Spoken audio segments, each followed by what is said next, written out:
Samuel Carter had lived alone on his ranch for many years, and most days felt the same to him. He woke early, fed his horses, checked the fences, and spent the rest of the morning riding across the wide land that stretched beyond his cabin. He liked the quiet of the plains, the soft sound of the wind, and the way the sun spread across the grass like a warm blanket. Life was simple, and he preferred it that way. But one afternoon, something unusual happened. Something that changed the steady rhythm of his life. It was a cool day, and the sky was filled with long clouds that moved like slow waves. Samuel was riding near an old dry creek bed when he heard a faint rustling sound, almost too soft to notice. At first he thought it was just the wind, or maybe a small animal hiding in the brush, but when his horse pricked its ears and stopped walking, Samuel knew something else was there. He dismounted and crouched low, listening carefully. The sound came again, a tiny whisper, almost like someone breathing fast. Samuel gently pushed aside a few bushes, and that's when he saw her. A small Apache girl, no older than 12 or 13, curled up behind a fallen branch. Her dark eyes were wide with fear, and her face was dusty, as if she had been walking for a long time. One of her feet looked swollen, and she kept it close to her chest as she tried to hide. Samuel froze. He didn't want to frighten her any more than she already was. The girl looked like she expected him to shout or reach for her, but he did neither. Instead, he slowly placed his hat on the ground to show he meant no harm. In a gentle voice he said, "It's all right. I won't touch you. You're safe." She didn't answer. She didn't even blink. She just stared at him, breathing in short, quick breaths. Samuel understood immediately that she didn't know whether to trust him. He also guessed that she didn't speak much English. The girl looked exhausted, and the way she held her foot told him she could not walk far. At least, not without help. Samuel stood quietly for a moment, thinking of what to do. Leaving her there alone would be dangerous. The nights were cold, and the land could be harsh even for strong adults, but he also knew he couldn't simply pick her up without her permission. He stepped back a little to give her space and pointed gently at her injured foot. "You're hurt," he said softly, then tapped his chest and added, "I can help." The girl's eyes moved to his hands, checking that he wasn't hiding anything. Then she slowly shook her head. After a few seconds, she whispered something barely audible, almost like she was speaking to herself. Samuel leaned closer, not to frighten her but to understand. She repeated the words, a little louder this time. "Please, don't carry me to bed." Her voice trembled, and her fingers tightened around the thin blanket she wore. Samuel immediately realized what she feared. She didn't trust strangers, especially men she didn't know. She had probably heard stories about outsiders and believed they might harm her. The thought made Samuel's heart ache. He wanted to show her she had nothing to fear from him. He raised both hands to show he understood. "No bed," he said gently. "Not inside. I won't take you anywhere you don't want to go." He pointed toward the open land, and then toward his cabin, trying to make his meaning clear. "You choose. Only help, nothing more." The girl watched him carefully. Though she still looked unsure, her breathing slowed a little. Samuel knew she needed water and food. He took off his canteen and placed it on the ground between them, then stepped back. "Water," he said softly. She hesitated at first, but her dry lips and tired eyes showed she needed it badly. After a long pause, she reached out and pulled the canteen toward herself. She drank only a little, as if she didn't want to take too much. Samuel smiled gently, impressed by her careful manners. Next, he offered her a small piece of bread from his saddlebag. Again, he placed it on the ground and backed away. She took it slowly and ate quietly, keeping her eyes on him the whole time. Samuel didn't move closer. He sat down on a nearby rock, giving her the freedom to decide what she wanted to do. Minutes passed like that, silent, calm, almost peaceful.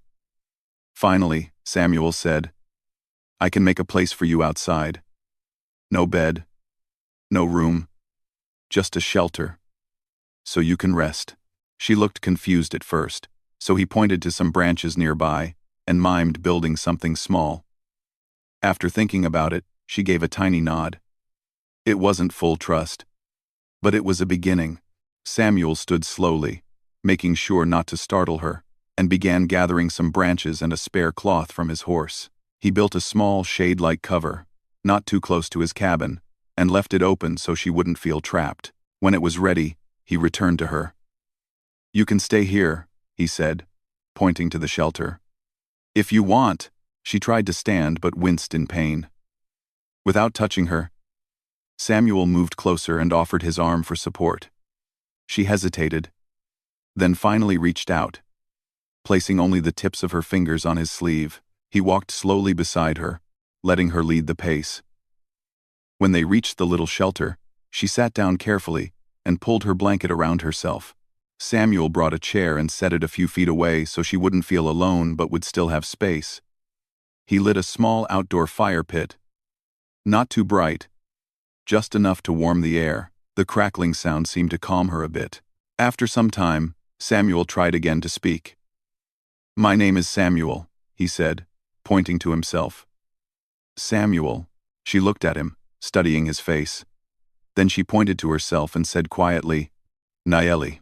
It was the first moment of connection between them, small but meaningful. Samuel repeated her name softly. "Nayeli." She gave the slightest nod, showing that he said it correctly. As the afternoon slowly turned into evening, Samuel stayed nearby, tending the small fire, checking the sky, and occasionally glancing at Nayeli to make sure she was comfortable. She sat wrapped in her blanket, watching him with curious, cautious eyes. Though she still seemed nervous, her fear was not as sharp as before. When the sky became a deep blue and the first stars appeared, Samuel walked to his cabin but left the door wide open so she could see he wasn't hiding anything. He brought out a pot of warm vegetable stew and set it beside her shelter. "For you?" he said gently. She ate slowly, savoring each bite as if it was the first warm meal she had tasted in days. When she finished, she placed the bowl neatly beside her, showing quiet gratitude without needing to speak. Samuel didn't ask questions about where she came from or how she ended up alone.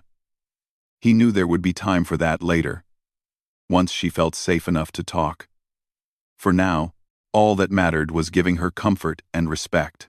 Before turning in for the night, he checked on her one more time.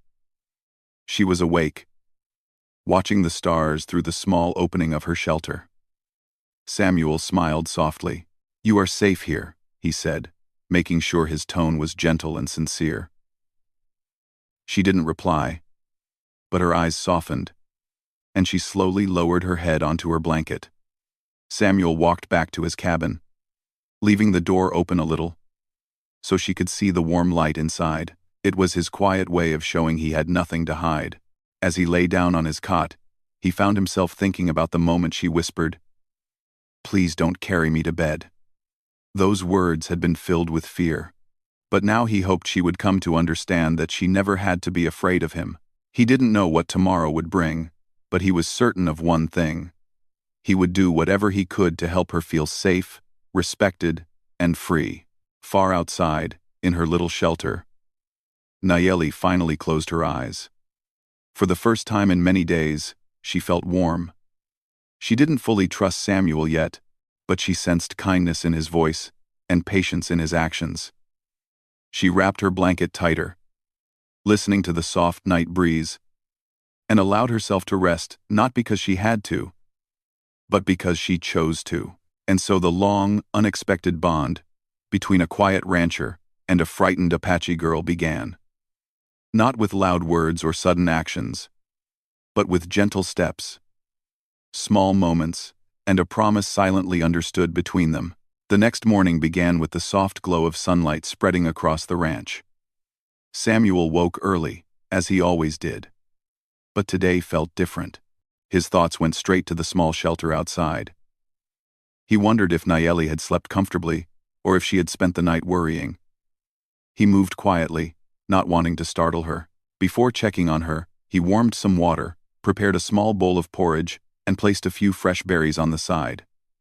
He knew she might still be afraid, so he wanted to show patience in every action. When he stepped outside, he saw Nayeli sitting at the entrance of her shelter, wrapped in her blanket, watching the horses grazing in the distance. She looked calmer than the day before but still alert, as if ready to pull back at any moment. Samuel didn't walk directly toward her. Instead, he placed the bowl of porridge on a flat stone a few feet away and stepped back. "Breakfast," he said softly so his voice wouldn't scare her. Nayeli looked at the bowl, then at him, trying to understand why he kept his distance. Slowly, she reached for the food. She tasted it carefully, as if she was not used to warm meals like this. After a few bites, her expression softened. Samuel felt relieved. He knew trust wasn't something that appeared in a single day. It had to be grown slowly, like planting a seed and taking care of it every day.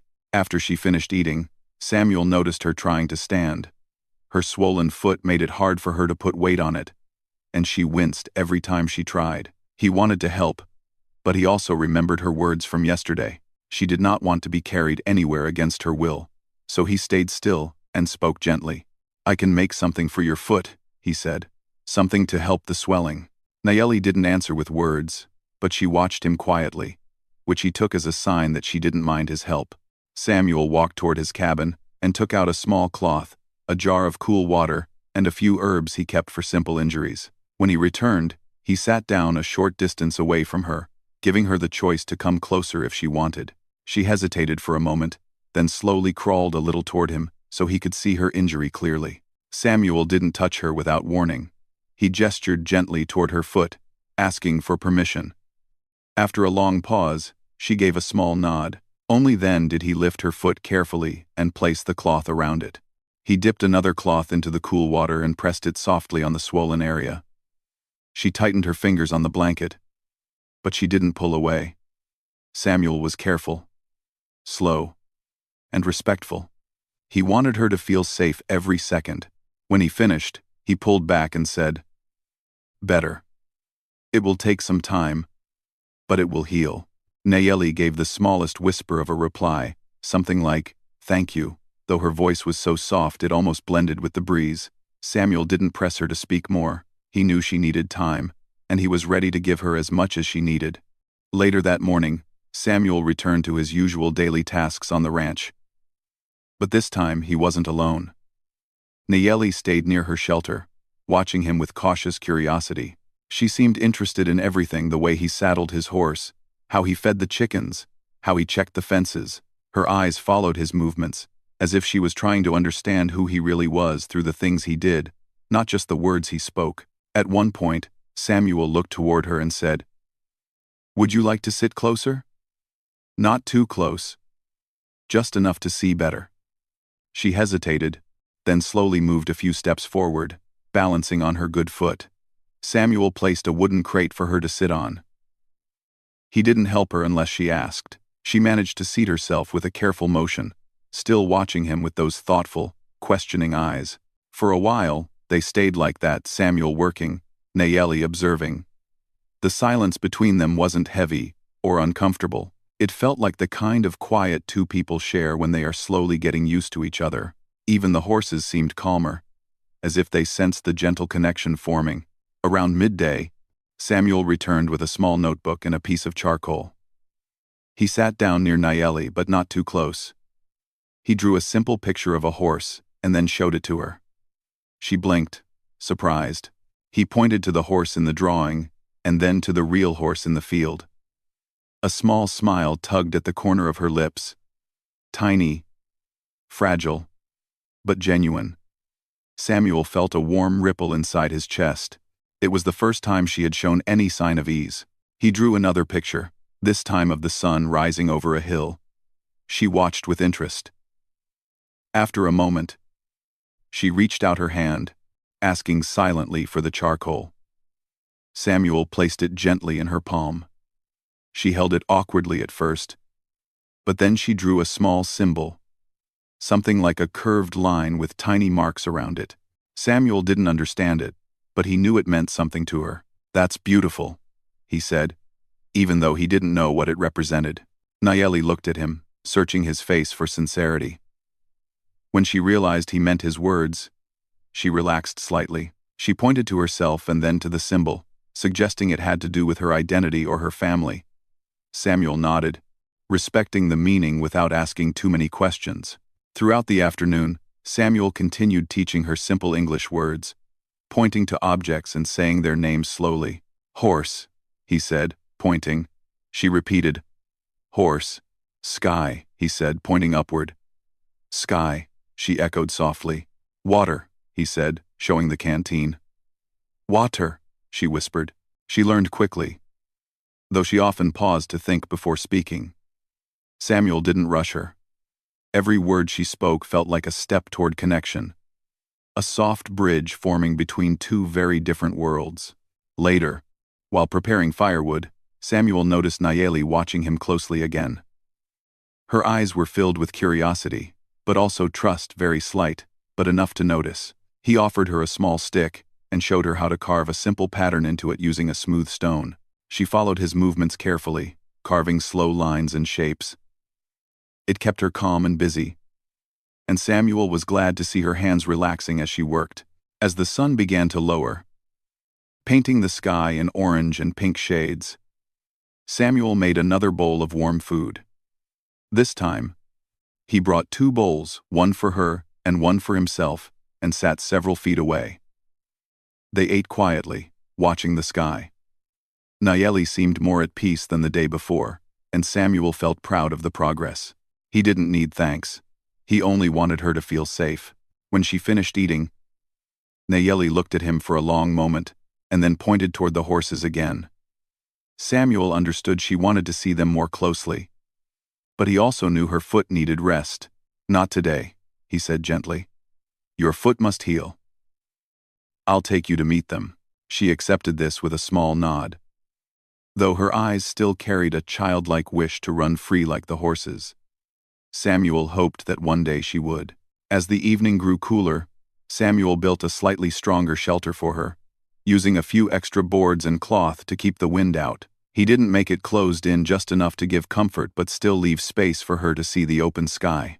He placed a lantern near the entrance so she wouldn't feel alone in the dark. Before he stepped away, Nayeli spoke in a soft, steady voice. No, take me. Inside? Samuel shook his head gently. Only when you want to. Only when you say. Her shoulders relaxed a little, and she pulled her blanket around herself again. For the first time, she looked like she believed him. The night settled slowly over the ranch. Samuel sat on his porch for a while, listening to the gentle sounds of nature. In her shelter, Nayeli watched the stars again, but this time, her eyes were not filled with fear. They held quiet wonder. Every small step of trust they had built that day stitched together a fragile bond, as delicate as a thread but strong enough to hold hope. Nayeli did not feel trapped anymore. And Samuel, in his calm and patient way, promised himself that he would never let her feel that way again. Days passed quietly on the ranch, each one unfolding slowly like a calm river. Samuel continued his daily work, and Nayeli slowly adjusted to her new surroundings. Her foot began to heal, and she could stand a little longer each day. She still kept her blanket close, still watched everything with careful eyes. But the fear that once shadowed her face had softened. She now trusted Samuel enough to sit near him while he worked, even if she still kept a little space between them. Every morning, Samuel prepared simple meals and placed them where she liked to sit. She responded with small nods of thanks, still shy but slowly opening like a flower in early spring. Sometimes, she would draw small shapes in the dirt with a stick, lost in her thoughts. Samuel always let her do as she wished. He believed trust needed room to breathe. One afternoon, Samuel was fixing a fence on the far side of the ranch when he noticed dust rising on the horizon. At first, he thought it was just wind playing tricks with the dry earth. But the cloud grew bigger and darker. It didn't move like a natural breeze, it moved with purpose. Straight toward the ranch, Samuel narrowed his eyes. Something about the sight made his stomach tighten. Riders. Several of them. They were too far away to recognize. But he knew they weren't from nearby homes. The nearest ranch was miles away, and the people there never traveled in groups. His first thought was of Nayeli. He returned to the cabin quickly, moving with long, careful steps. He didn't want to alarm her, but he didn't want to waste time either. When he reached the small shelter, she was sitting quietly, braiding a few strands of grass. She looked up at him immediately. Sensing the change in his expression, Samuel crouched near her, keeping his voice steady. "Nayeli," he said softly. "We need to stay quiet for a moment." She tilted her head in confusion. He pointed toward the horizon where the dust cloud rose. Her eyes followed his gesture, and she saw the riders.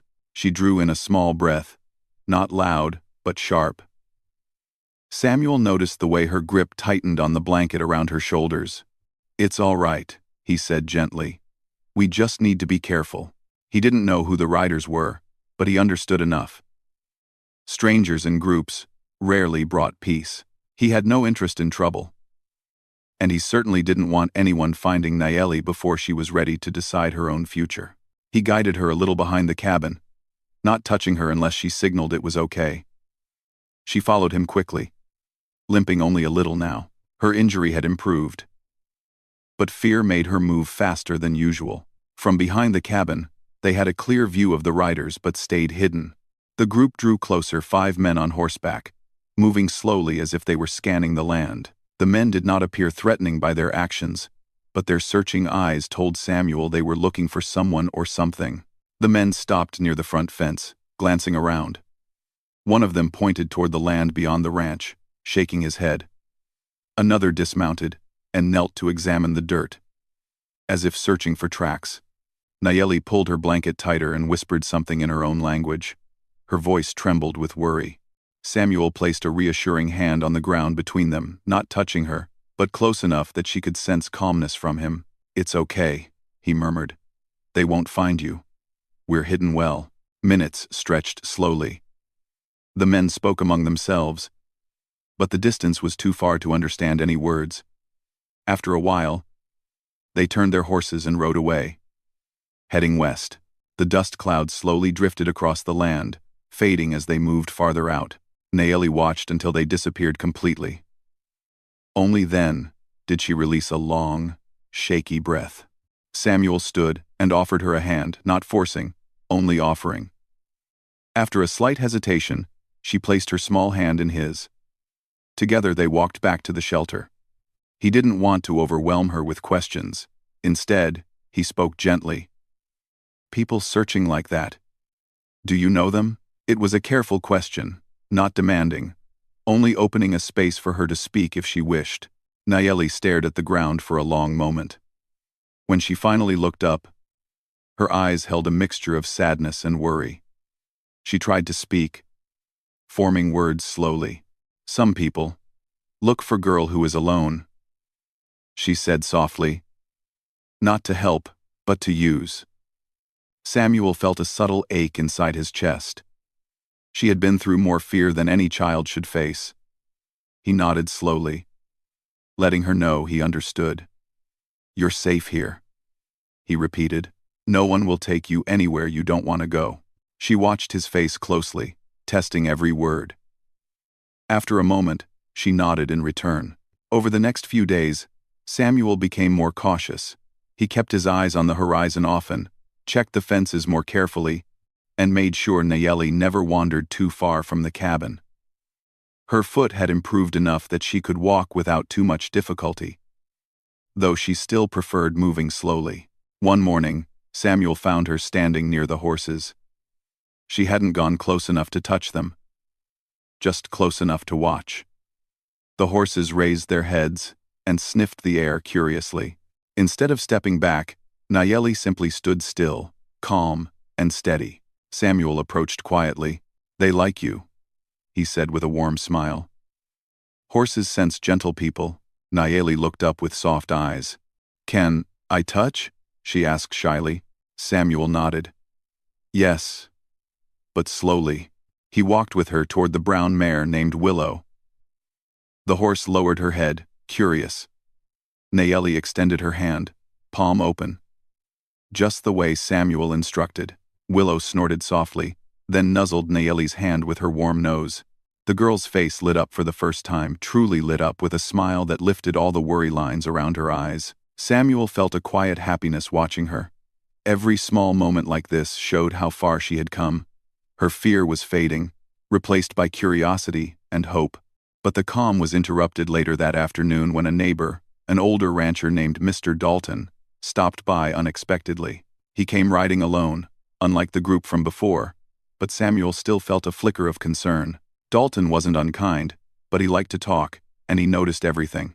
Samuel met him at the fence before he could ride too close. Dalton tipped his hat. "Afternoon. Samuel. Saw some riders heading your way a few days ago. Everything all right?" Samuel kept his tone even.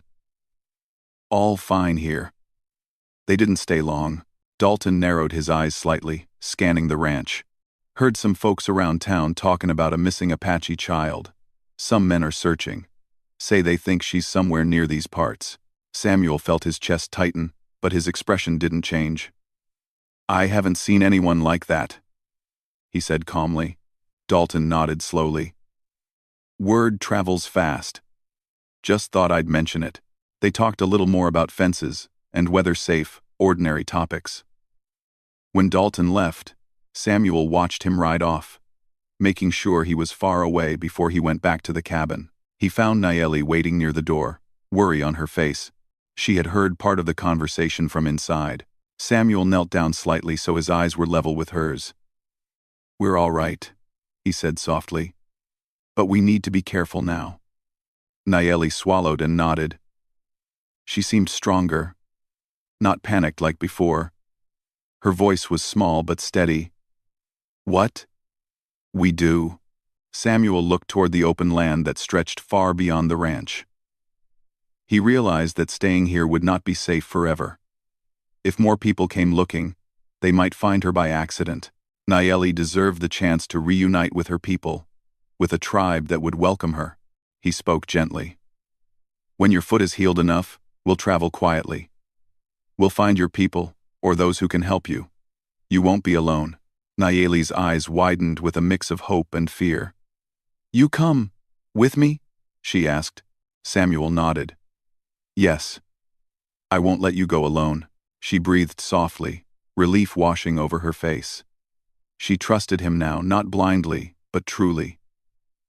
She believed he cared about her safety and her future. That evening, they sat near the small fire outside. The sky above was filled with stars, brighter than usual. Samuel explained the plan slowly, making sure she understood. They would prepare supplies, travel at times when the land was quiet, avoid towns and strangers. They wouldn't rush. They'd move at a pace her healing foot could manage. Nayeli listened carefully. Every now and then, she looked at him with a mixture of gratitude and surprise. She had expected to run alone, hide alone, survive alone, but now she had someone beside her, someone who had never once forced her or frightened her. As the fire crackled softly, she whispered, "Thank you, Samuel." He smiled gently, warmed by her trust. "You're welcome, Nayeli." The night wrapped around them like a calm blanket. Tomorrow would be different, filled with preparation and quiet planning, but for now, they sat in peaceful silence, both knowing that their journey, one of courage, trust, and hope, was just beginning. The next morning arrived silently, as if the world itself was unsure of what would happen next. Ali woke up before sunrise, not because he had slept well, but because his mind had been awake the entire night, wandering from one thought to another. The sky outside his window was a soft gray, slowly turning lighter. Birds had just started singing, but even their voices felt distant to him. He sat on the edge of his bed for a long time, trying to gather the strength to face another day. He remembered everything that had happened in the past months, his challenges, his mistakes, his regrets, his dreams that he had almost given up on. But he also remembered the people who stood beside him when he thought no one would. Those memories gave him a small push, enough for him to stand up and start getting ready. He washed his face with cold water, hoping it would clear his thoughts. As the water touched his skin, he stared at his reflection in the mirror. He didn't see a weak person anymore. Yes, he had been confused and emotional, but he had also been strong enough to keep moving forward. That realization comforted him. He took a deep breath, put on clean clothes, and stepped out of his room with a new kind of determination. His mother was already in the kitchen preparing breakfast. When she saw him, she smiled gently. That smile had always been a safe place for him. Without saying a word, she placed a cup of tea in front of him. Ali sat down quietly and held the warm cup in his hands. The tea wasn't just tea anymore. It felt like support, understanding, and comfort. His mother finally spoke in a soft voice. "I can see you are thinking about many things." Ali nodded. "Yes. But I am also learning many things," he replied. She placed a hand on his shoulder. "Life teaches us in ways we don't expect. But you are learning. And that is all that matters." Those words filled his heart with reassurance. They sat together for a few minutes, enjoying the quiet morning. When breakfast was over, Ali stood up and prepared to leave for the small workshop where he had been working. He wasn't always confident while working there, but today felt different. Today he wanted to give his best. As he stepped outside, a cool breeze brushed against his face. The streets were still calm, with shops slowly opening and neighbors greeting one another. Ali walked with a steady rhythm, breathing in the fresh morning air. For the first time in a long while, he felt like he was moving in the right direction. At the workshop, his mentor, an older man named Imran, greeted him with a friendly nod. "You're early today," Imran said. Ali smiled politely. "Yes, I wanted to start fresh." Imran looked at him for a moment, noticing the change in his expression. "Good. A fresh start is sometimes all we need," he replied warmly. Work began, and Ali focused on every task with patience and attention. Whether he was fixing tools, organizing supplies, or assisting customers, he put his heart into it. Hours passed quietly, yet productively. With every completed task, his confidence grew a little more. Around midday, Imran approached him. "Come, sit for a moment," he said. Ali wiped his hands and joined him. Imran looked at him with a thoughtful expression. "I have been watching you these past weeks. You faced many struggles, but you didn't walk away. Most people give up when things get hard, but you stayed. That is something to be proud of." Ali lowered his gaze, feeling humbled. "I was lost sometimes," he admitted. "But I didn't want to disappoint the people who believed in me." Imran smiled. "You didn't disappoint anyone. In fact, you proved that you can rise even after falling." Those words touched Ali deeply. He realized that not every journey is loud or dramatic. Sometimes progress is slow, quiet, and unseen by most people. But it is still progress. After work, Ali took a different route home. He walked past the old park, where he used to sit whenever he needed time to think. Today, the park was filled with children playing, families talking, and elderly people walking slowly on the paths. Life was happening all around him, vibrant and full. He found an empty bench under a large tree and sat down. He watched the children run around with wide smiles, full of energy and excitement. Their joy was simple and pure. Observing them made him realize how often adults forget that life does not have to be complicated all the time. Sometimes happiness comes from small, ordinary moments. A warm cup of tea, a fresh morning breeze, a kind smile, a quiet park. As he sat there, memories of the past came back to him, not to hurt him, but to show him how far he had traveled. Even the painful moments had taught him something important. He learned patience, responsibility, and the value of good people in his life. He learned that mistakes were not the end, but lessons. He learned that growth doesn't happen in a single day. It happens slowly, with each step forward. After a few minutes, he noticed a young boy struggling to fly a kite. The string kept tangling, and the boy looked frustrated. Ali stood up and walked toward him. "Do you need help?" he asked gently. The boy nodded. Ali knelt down and carefully untangled the string. "Try again," he said with a smile. The boy listened, lifted the kite, and ran forward. This time the kite rose smoothly into the sky. The child laughed with joy. And Ali felt his heart lighten. Helping someone, even in a small way, gave him a warm feeling inside. As he walked home, he thought to himself, maybe this is what life is about. Helping, learning, growing, and becoming better each day. When he reached home, his younger sister greeted him excitedly. Ali bhai, I made something today, she said, while holding a small handmade card. It had a simple drawing of their family and a few kind words written in her neat handwriting. I made it because you looked sad the last few days. I wanted to make you smile. Ali felt his eyes soften. He hugged her gently. Thank you. This means a lot to me, he said. That evening, the whole family sat together for dinner. They talked, laughed, and shared stories about their day. Ali felt a sense of peace that he had not felt in a long time. He realized that no matter how hard life gets, the people who love you will always make your journey easier. After dinner, he went to the rooftop. The sky was dark, filled with stars that looked tiny yet beautiful. He leaned on the railing, breathing slowly. A calm silence surrounded him, allowing his thoughts to settle. He remembered the dreams he had abandoned earlier. They were returning now, stronger, clearer. He whispered softly to himself, I am not giving up. Not anymore.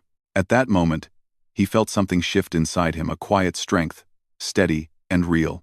He decided that from this day forward, he would walk with confidence, face challenges with courage, and chase his goals with full dedication. He knew the road ahead would not always be smooth. There would be days of confusion, days of stress, and days when he would feel tired. But now he had learned something important. He was capable of standing again, no matter how many times life pushed him down. With that realization, Ali smiled to himself. He looked up at the sky one last time before going downstairs. A new chapter of his life had just begun, one filled with hope, growth, and quiet strength. And this time, he was ready for it.